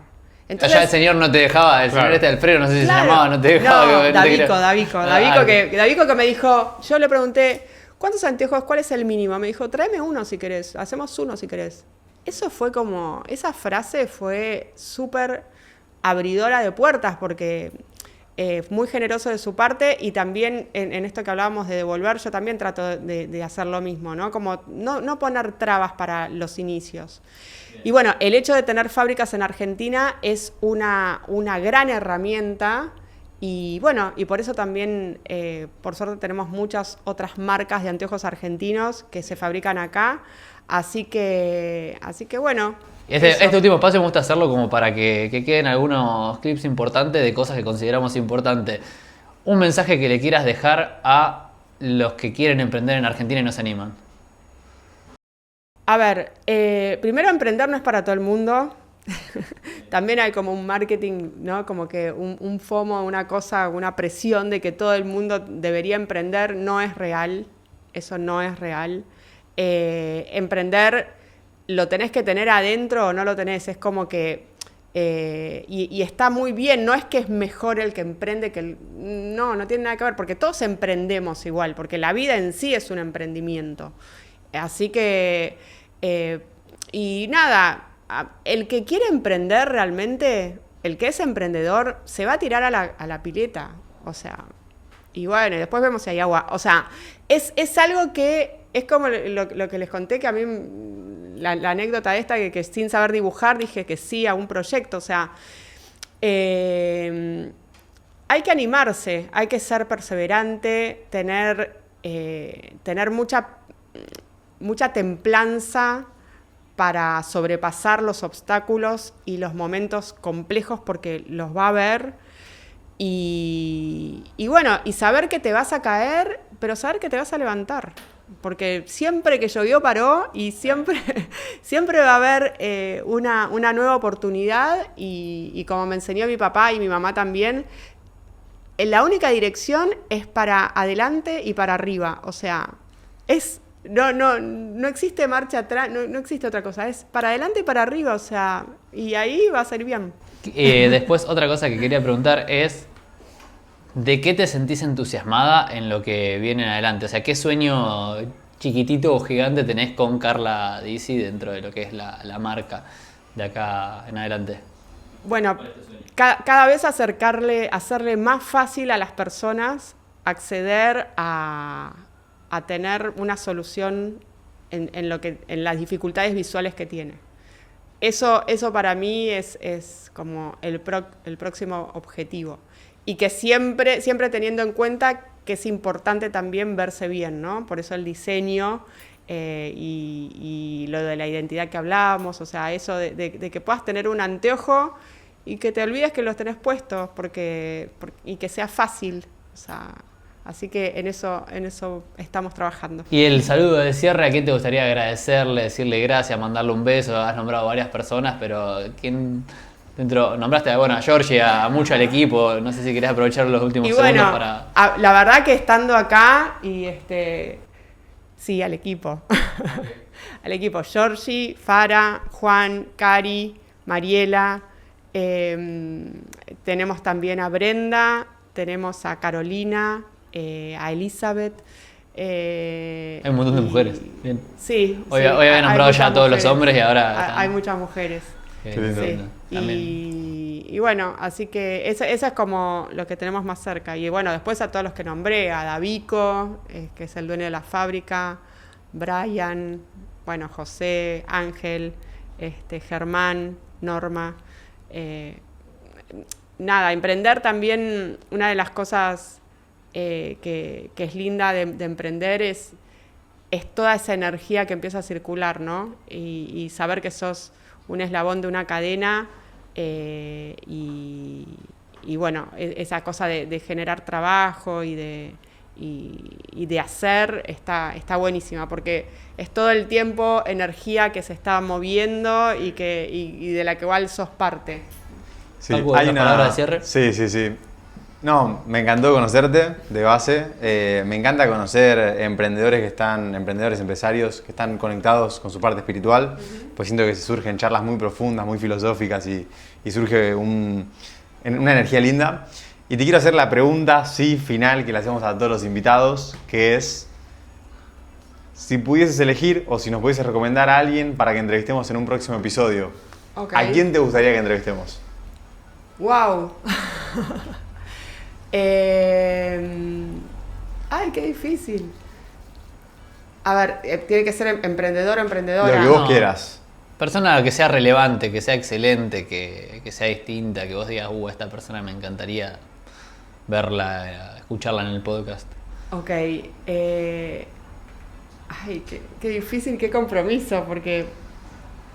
¿Lo puedo pensar un poco? Sí, ¿Lo obvio. pueden editar? Obvio. Tranqui, no pasa nada. Nos han dicho de todo, desde Messi hasta mi hijo, me han dicho. Voy a buscar un pedacito de cacao.